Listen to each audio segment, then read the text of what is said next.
With death creates life. Here's a look at the Pure Arts Court of the Dead. This is Gethsemoni, the Queen's Conjuring.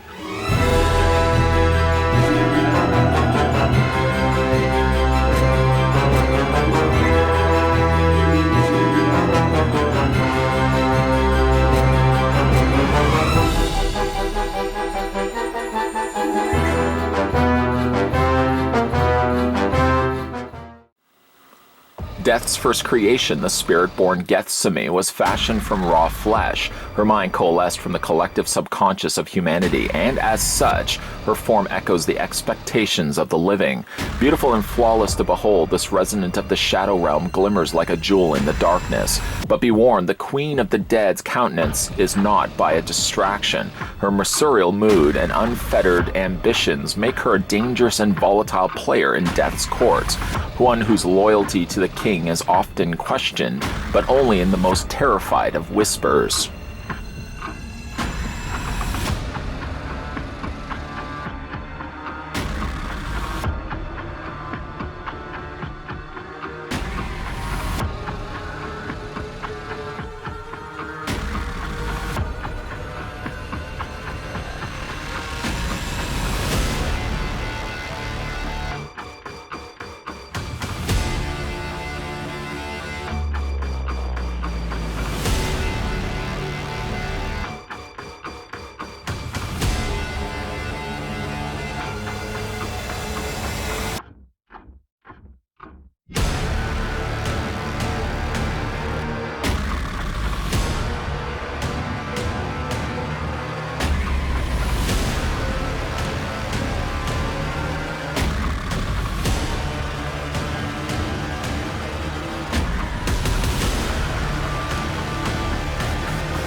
Let's go ahead and get the dimensions going for Gethsemoni. I'd like to also send out a big thank you to the folks over at Pure Arts for sending these my way.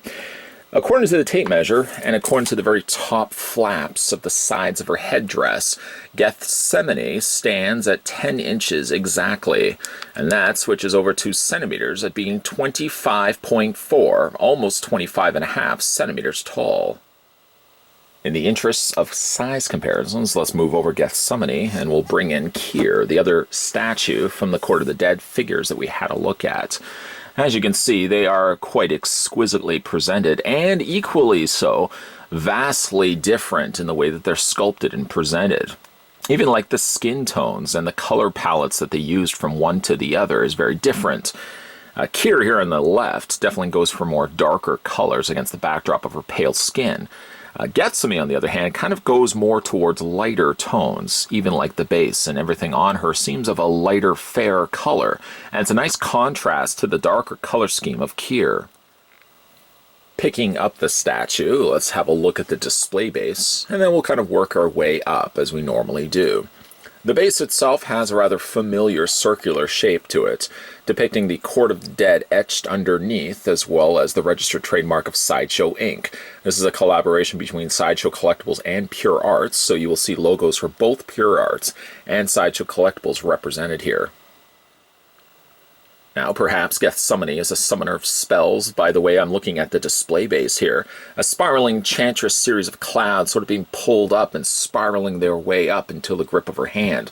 One thing that's really neat about it is that they went with the route of going translucent plastic, sort of allowing them the chance to kind of play with the colors. They went with the ice-colored blue, working its way then to almost a bubblegum pink, until finally getting into a more gruesome, gory-looking red. I really do like the way that they've done that, transitioning that very effortlessly, going from the blue, the pink, down to the red. I don't know if it's my eyes necessarily playing tricks on me, or if the sculpting is that good, but I can't help but make out that it looks like there's some screaming souls. One on this side here and one over here. I'm sure it's intentional. It's also intentional why it went from blue to pink now to a more gory looking red. After all, this is Gethsemoni from the Court of the Dead. Got so distracted looking at the cloud here, I forgot to actually point out the little trolls on either side of her legs. They are different in shape, different in size, and different in color. This one being my personal favorite right here. I like even especially, you can see it here, the lighting of this. They've painted on to mirror that on the underbelly of the troll. It's not as much on this side here, but I guess it's because you can see more of the underbelly on this side, that it looks like it's so bright, it's projecting that light onto its body. Really like the coloring that they put in there, especially those piercing blue eyes against the backdrop of the darker gray color. Really does make this stand out. It's a nice little added bonus by the fact that they would throw this in here. Even if you were perhaps fooled by her beauty, certainly the dead giveaway that something wasn't right was the fact that she had these demonic creatures on either side of her. Yeah, speaking of her beauty, Gethsemoni has a stunning head sculpt. Very, very beautiful, I have to admit. I think I might like this one just a little bit more than Kier. It definitely does show the extent of what Pure Arts is capable of doing when it comes to the human form, especially the female form. I like that they've given her a pale complexion. It really does make a lot of those details pop on this particular figure. Amidst the backdrop of a paler skin, they've managed to airbrush some pockets of pink done around her cheeks and on her forehead as well. She's got some eyeshadow on her eyes, which also does draw my attention to her face and makes me almost have my imagination run away with itself. Why do her eyelids have to be closed? Is it simply just the fact that she's summoning up the spell into her hand? But I gotta wonder what her eyeballs actually look like if her eyelids were open. Would she have pitch black eyes, for example? Would they be solid white? Or perhaps the light would be so bright from coming out from her eyeballs, you wouldn't even be able to stare directly at her. Again, looking at the backdrop of rather pale complexion allows for things like these little spots on the cheeks to stand out. These are also mirrored here on her torso, along the areas of her forearms, and then it carries all the way over to the back of the statue, where you can almost see this spinal cord tattoo, branching off to almost what looks to be demonic-looking wings. Really, really cool. One crowning decoration to this statue, no pun intended, and the thing that caught my attention the most when I first looked at this was this headdress that they've put on her head. Of course, she's got the gold crown, which is quite exquisitely sculpted, but the thing that catches my attention is not so much the crown, it's these flaps that run on either side of her head. They almost look like they're organic. They look like they're made of flesh, and again, it makes me want to know more really about this specific character and what specifically these might actually be. They've been done in a lighter beige color, and you can see there's almost vein work that's been done in a darker brown. Couple that with the fact that they've added some additional gold, and then you've got these really neat kind of, they look like bells that are sticking down from each of the flaps, the little points of the flap, that is. And I wonder if those make sounds as perhaps she's moving her way through the hallway. It's really interesting again, and when you can look at a statue like this and you ask yourself so many questions of what is happening with this particular statue, why is she wearing something like this, then I do think it's a successful release from a company like Pure Arts. Included with the statue, you do get yourself a bone knife. Now, this is one bit of assembly that's required when you do get Gethsemoni out of the packaging. You do have to put this into her hand. I actually thought that you could detach the handle, the hilt of the knife, and that you would just connect the two together in between on either side of her hand until it connected together. And that's not actually the case. You have to pry the fingers away on her hand and then just kind of work the handle through. I'll show you guys that in a second. Just a close-up look at the knife. It does look like it's made up of two parts. This would be the smaller bone, and perhaps taped together is the other end that's been crafted into this blade. The blade isn't sharp, though I do feel an edge to it. I also do feel a bit of a prick, a point on the end of the knife, so just be a little cautious of that. Really nice detailing done to it. Kind of looks a little bit like it's stone, but you definitely get the feel that it's definitely more organic than anything else.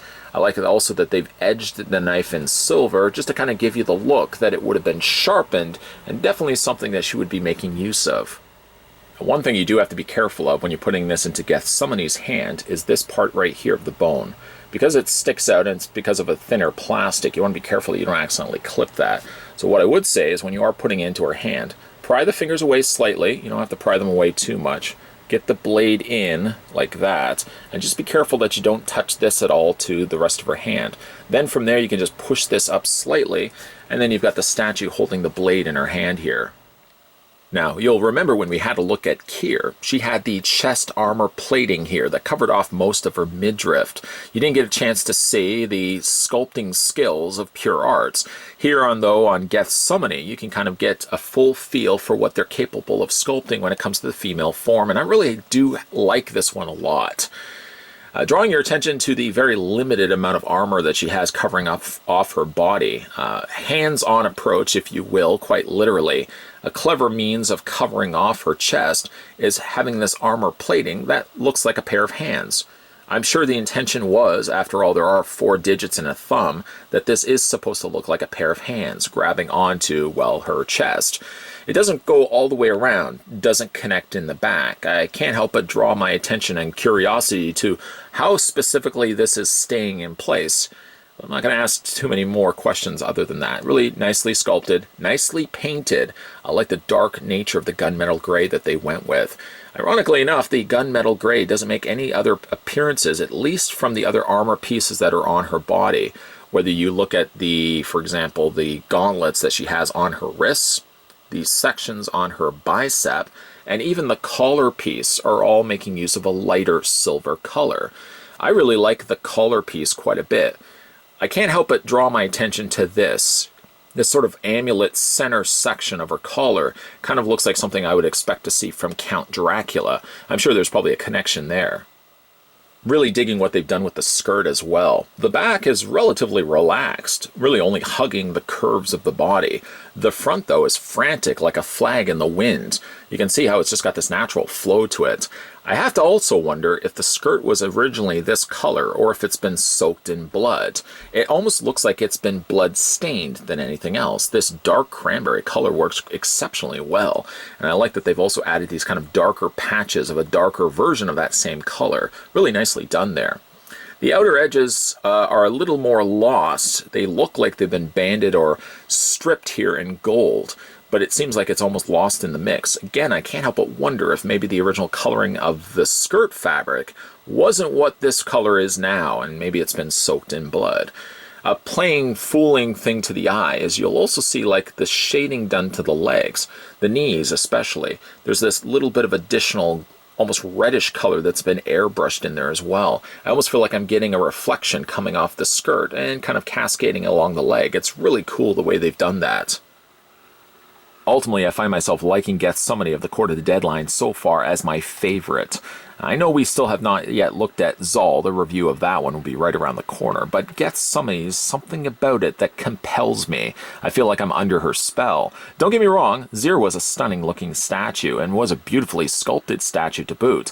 But there's something about this one that, like I said, I'm mesmerized by. I like the form of it. I like the fact that it's got a little bit more of an enchantress nature to it. And it really allowed Pure Arts, I think, the opportunity to really showcase what they're capable of doing when it comes to form and the female body. Both of which I think this figure excels a little bit more so in than what Kier was. Either way, though, both statues are stunning. And again, a big thank you to the folks over at Pure Arts for sending these my way. We're still going to be, of course, having the review of Zal, which will be right around the corner. If you guys are interested in picking up either Gethsemoni, either Kier or Zal, or you'd like to pick up all three of these, you can head on over right now to www.purearts.com. And you can pick these up right now. You can also use the coupon code that they've given you guys of COTD, which would be Court of the Dead, COTD-RS10. If you enter in that coupon code at checkout, you'll instantly save 10% off your purchase. It's not bad at all. I definitely would recommend picking these pieces up for yourself, especially if you're kind of like me that likes the mix of horror and beauty. I really am loving this line so far and can't wait to have a look at Zal in the next review. Again, if you guys are interested in picking these ones up for yourself, use the coupon code COTD-RS10 over at www.purearts.com. Don't worry, I'll put all that information in the description below. Pure Arts are also known for doing a whole ton of really cool statues like Assassin's Creed, Watch Dogs. The recently looked at Terminator that we had a look at on this channel Ghost Recon, and of course the Dark Souls. So there's a lot to get a gander at if you want to check out their website. Make sure as well you hit the subscribe button down below on this video and turn on that bell notification to guarantee that when future videos are coming onto this channel, you won't be the person that's missing out. And like I said, the review of the Court of the Dead Zal will be right around the corner, so stay tuned for that. Let me know what you guys think down below of Gethsemoni from the new Court of the Dead statue line. I always like reading your comments down below, and I'll see you guys next time.